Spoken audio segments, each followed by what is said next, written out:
Hi everyone, still on the portfolio theory. Now we are going to examine diversification as a means of reducing risk. There are basically two major things that we are examining under portfolio theory. These two major things are risk and return. Just like in any business organization, there are just two things that you need to manage effectively. You manage your revenue very well, you maximize your revenue, and you reduce your cost. So if you maximize your revenue, invariably you are reducing your cost. So you maximize your revenue and also do what to reduce your cost, minimize your cost, maximize your revenue and minimize your cost. If that is the case, under portfolio theory, the two major things that we are examining here is return and risk. And what do we mean by risk? Risk is what? Variability in return. And this risk that we are talking about, how do we manage or reduce the risk? A major means of reducing risk is diversification, as postulated by Harry Markowitz in 1952. In this postulation, the major factor in his postulation, in Harry's postulation, was what? Diversification. And what do we mean by diversification? Diversification is having your investment in different industries. You don't put all your investment in one basket.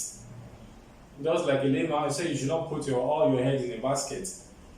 So the risk of a security and the risk of a portfolio can be measured as the standard deviation of expected returns. And the risk of a portfolio depend not only on the riskiness of the securities making up the portfolio, but also on the relationship among these securities. When you talk about the risk of a security is just one investment. Now we say we're talking about portfolio. Portfolio is a collection of investments. So one out of the investment is called a security. So the risk of a security and the risk of a portfolio, the total units and the collection of the investment can be measured as the standard deviation of expected return. So what do we mean by standard deviation? To every company, there are some certain standard in which you have laid down for the company. Just like under our investment appraisal techniques, we have so many appraisal techniques, but when you're now using the net present value appraisal techniques, at the end of the day, you have your NPV. So by that, you are expecting such a net present value from such an investment. So anything that will now make you to do or to deviate for you not to achieve that set standard or that set goal for the company from that investment is what we call risk. So deviating from the standard which you have set for yourself is the risk. So in a simple term, standard deviation simply means deviating from the standard. So if deviation from the standard simply means what we're talking about standard deviation. And what makes it deviate from the standard is the risk of riskiness of that investment, which majorly can be affected. It can be from either systematic risk or unsystematic risk. So in a portfolio, we are examining total risk, which is systematic risk and non-systematic risk. So therefore, with that, and the riskiness of a portfolio does not only depend on the riskiness of the securities, does not only depend on the riskiness of the securities that you have combined together in your portfolio, making up the portfolio, but also on the relationship among these securities. So what are we talking about here? These securities that we are talking about, what is the relationship between these securities? So the riskiness of a particular of your portfolio doesn't depend on the riskiness of the individual securities that make up the portfolio, but also on the relationship that exists between these securities that make up the portfolio. Now, how do we now measure the relationship that exists between securities in a portfolio? So the relationship between investments can be one of the three types. Basically, we have three types of relationship that exist between correlation of investment in a portfolio. We have positive correlation, we have negative correlation, we have no correlation. So, what do we mean by positive correlation? When you say an investment in a portfolio are positively correlated. Positive correlation, when there is positive correlation between investments, it means that both investments will always move in the same direction. It means that both investments will always move in the same direction. Take for example, you have two securities in a portfolio. So if the two securities have positive correlation, it means that if you say there's a positive correlation, when you say correlation relationship, you say there's a positive correlation between the investment, we said that is what that simply means is that both investments will move in the same direction. That is to say, if the investment are performing, if one of the investment is performing very well, the other investment will be performing very well. If the return on investment on one of the securities in the portfolio is going up, the return is going up, the other one to also be going up. That's what we mean by positive correlation. So by negative correlation, with negatively correlated investment, if one investment performs well, the other will perform badly, and vice versa. When you say there's negative correlation between investment, it means they are moving towards different directions. One is moving towards the north, the other is moving towards the south. One is moving towards the west, the other is moving towards the east. So they are negatively correlated. Example of a negatively correlated investment is raincoat company and ice cream company. Example of negatively correlated investment is raincoat company and ice cream company. In a raincoat company, during these are seasonal goods.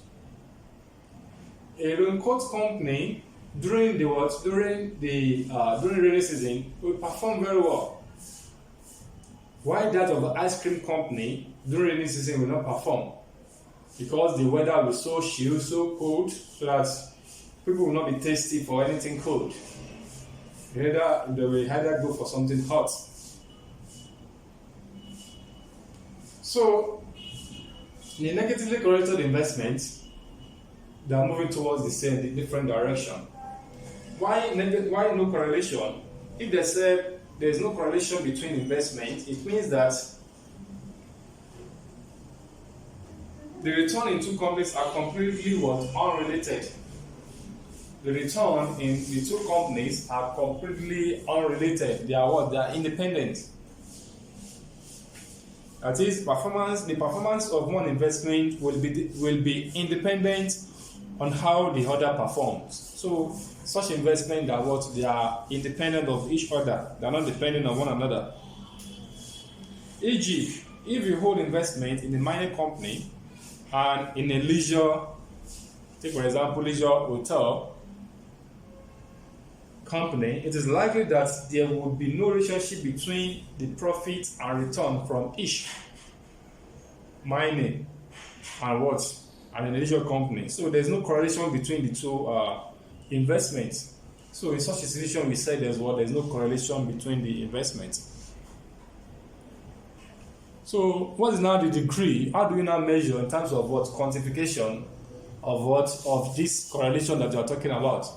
So a positive correlated investment will have a scale of +1. That is +1, +2, +1, 2, 3 positive, it will be going up. With negatively correlated investment, a value which range from minus 0, minus 1, it will be diminishing, minus 1, minus 2, and all like that, will be going up. With no correlation, it will have a value of 0. It will have a value of 0. Now, after saying all these three relationships that exist between the investment, how do we now determine the investor's preference? What will now be the investor's preference out of this relationship that exists? That is, which one will the which type of correlation will an investor choose? So investors must choose a portfolio which gives them satisfactory balance between expected return from the portfolio. So an investors must choose a portfolio which gives them satisfactory balance between expected return from the portfolio, also the risk that actual return from the portfolio will be higher or lower than the expected return. Rational investors will always maximize return and minimize risk. Who is a rational investor? A rational investor is one who does what? Who maximizes return and minimizes risk. That's a rational investor. You're rational. You spend your money wisely. So it's somebody that maximizes return and minimizes risk. That's a rational investor. If two portfolios have the same element of risk, that's portfolio. If two portfolios are this collection of two different collection of investments, portfolio 1, portfolio 2. If the portfolio have the same element of risk, the investors will choose the one which yield higher return. Similarly, if two portfolios offer the same return, the investor will select the portfolio with lower risk. In this situation, we said it is what the investors will choose an efficient portfolio. What's an efficient portfolio? An efficient portfolio is a portfolio that gave us the highest return with the lowest risk. The one that gave us the highest return with the lowest risk. That is an efficient portfolio. So that is how the rational investor will behave. That's the preference of the rational investor. I'm talking about rationality of an investor. Now, I've been talking about diversification as a means of reducing risk. How do we now diversify? What do you now say about diversification? We can diversify by dividing the portfolio into first-class fixed income securities and equity.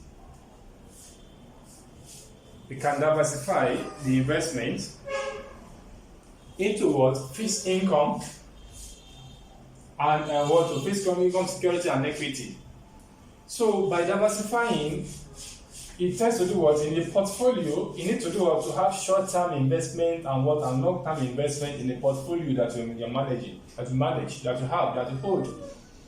Because if you carry a short-term investment in such a portfolio, it will keep you floating. In terms of 6 months investment, 3 months investment, treasury bills, government securities, so treasury bills that you can easily convert, commercial papers and stuff like that. So to make you to have to be liquid. So that's diversification. You diversify into both short-term investment and long-term investment. So long-term investment will keep you going, while the short-term investment will keep you keep you floating, make you have money to spend. So we should have a group of investments that will guarantee the regular flow of income. And a long-term investment, it tends to do to give you capital appreciation on your investment. Classify the fund into short-term and long-term investment to take care of liquidity. Yes, I've said that. So spread the fund among well-rated industries. So a means of diversification is to do is to spread your fund among well-rated industry. You do your examination you see the financial report of companies, how companies are performing, it tends to carry out appraisal on different companies, so you invest your money in companies that are performing. So you diversify in order to do what? You diversify by doing what? By spreading your fund among well-rated industries. Also aim at what? At geographical spread. That's a means of what? Of diversification. You aim at what? At geographical spread. Can invest in Nigeria, invest in what? Go to Ghana to invest internationally. If a country is being affected by any circumstances, the return from the other country will still be there to do what? To keep you floating. So you won't lose everything at once. Also aim at what? Yes. International diversification, geographical diversification, invest in Lagos, invest in what? In different parts of the country. And also aim at what? At international diversification. So now we have treated how to do what? Diversify as a means of what? Of reducing risk. With this we have said, be able to do what? To know that diversification is very important when talking about portfolio, either to an investor, to an individual investor, or to a company. So it tends to do what? To diversify in order to do what? To maximize the return and minimize the risk. By this, therefore, I think we are able to do what? To learn. So for students preparing for examinations, for entrepreneurs, for financial managers, we able to do what? To advise, to give advice. Financial advisor is able to give advice to your clients on how to do what? How to manage an efficient portfolio. At this juncture, we call it a class now. Very glad. If you have not subscribed to this YouTube channel, kindly click on the subscribe button, share the video, like the video, and what in the comment section, if you have any comments, any question that you want me to treat, definitely put it there in the comment section. I'll be glad to do what? To receive your comment and attend to them appropriately. So thank you very much, and I remain yours, Abdurrahman Adioye. Thank you.